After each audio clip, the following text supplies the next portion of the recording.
we knew somewhat what to expect, but didn't know fully what to expect from New Mexico State, simply because they haven't played any WAC games and only played, one Division I games. They've had a lot of injuries. We didn't know which guys were coming back.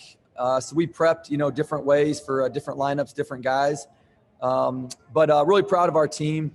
I thought New Mexico State really came out with that 13-4 lead, really jumped on us, and we slowly were able to get back in the game and have a couple runs to get the lead. And, again, credit them. They came back, made a great run in the second half, and then, thankfully they missed shots the last 10 minutes, and we were able to rebound enough basketballs to be able to go down and score enough on the other end.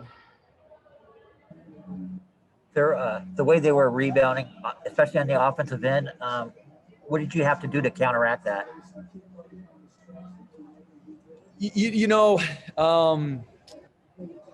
We all know what a great rebounding team they are. And, we rebound the basketball well all year. That part was really disappointing from our end, just how they dominated the glass, especially that offensive end.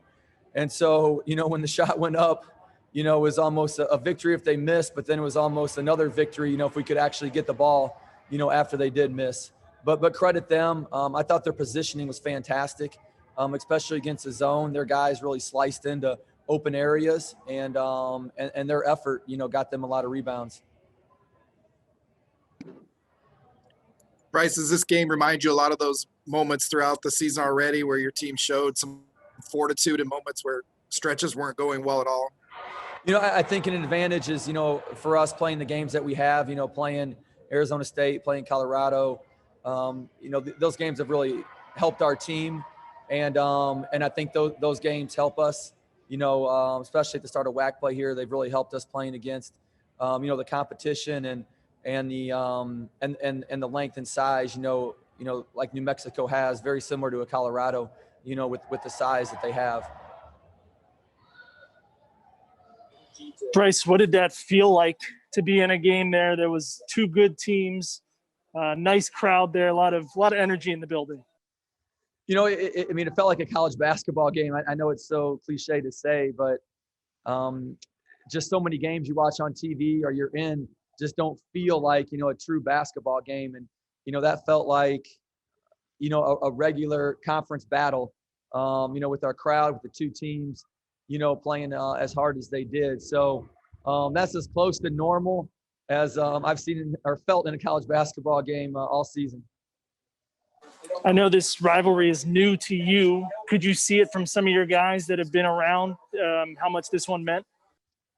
It's they've been here for several years, some of our players, and New Mexico State's been the gold standard, winning the championships, how many games they've won. So definitely happy for our players, for tonight.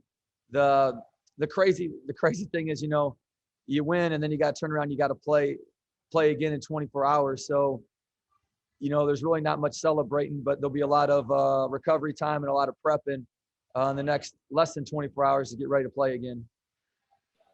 Bryce, you talked about that. Oscar Freier's been here a long time, and I don't know if he's beat the Lopes since he's been here, or beat the Aggies, excuse me. Then he has the emphatic dunk really to put the exclamation point on the win. How happy are you for a guy like him who's kind of gotten to this point? Yeah, I'm thrilled for Oscar. He had some setbacks last year, and he's really come in with the new staff and really embraced us. And we love coaching him. Such a joyful young man and fun to be around. And so, to see him kind of overcome the adversity that he had overcome last year, to be able to do that, I know that's a special moment for him, that he'll take away from GCU years from now.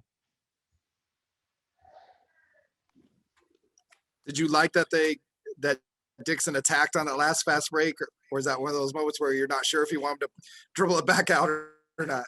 I've been in that situation a lot of times as a coach, and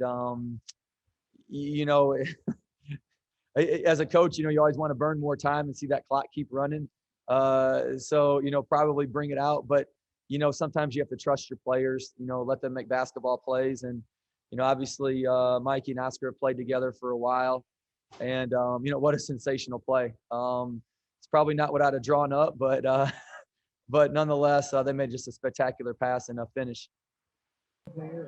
They did a good job boxing out Ash for the most part, but then he comes through at the end. I mean, for him to get that dunk, and it just really ignited you guys. They did a really good job on Ash. They fronted him, they got in his legs. They were pushing him from the second he got past the free throw line, and pretty much the whole possession they didn't lose contact on him. Not really. It was almost 4-on-4 in some ways because they wouldn't leave him and they would just keep the body on to box him out. And really happy for him because first half obviously didn't go how any of us wanted with him, and second half, he ended up with 12 points, 8 rebounds, which is phenomenal considering the job that they did on him in that first half. How well of a job they did. Coach, Meats guard seemed to go down, and he kind of stayed on the ground for a minute before ultimately finishing out the game. From what you could gather, is he seemed to be okay? He was fine the rest of the game. Sometimes adrenaline takes over. So, after this, I'll hop in the training room and see how he's doing. He's a warrior. He's been through, college. This is his 4th year, and come from Wichita State. They played a lot of really good teams when he was there. And so, if he can play, he'll play. So hopefully he'll be fine, ready to go tomorrow. Hey, Coach, New Mexico State, just not a team that loses a whole lot of conference games. What can a win like this tonight, and especially if you're able to win again tomorrow, do for the players' belief in just what you guys are capable of? Well, you have to look. New Mexico State, they were really good. Tonight, rebound the basketball again, getting quality shots. And, we're very thankful that they didn't, make some of the open shots that they got. And so they haven't played a lot of games. So every game they're going to keep playing better and better. So we know they're going to be even better tomorrow night. For us, the challenge is going to be, that we're going to have to play much better to be able to win tomorrow night. So these back-to-backs are just strange. You never know, how the next game's going to play out. But, our job as coaches and players is get prepared the best that we can and try to be as fresh and ready to go as we can. And Jovan had a great game.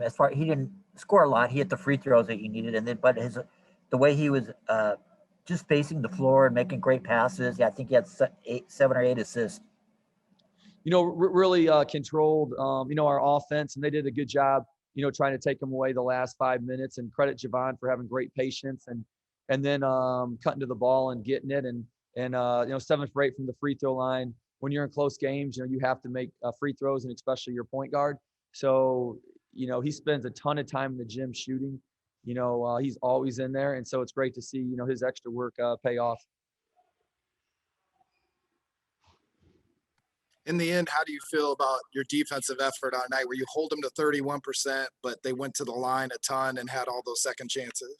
Definitely have to do a better job keeping them off the line. And, we can't, rely on them to shoot that way tomorrow. They're going to shoot much better.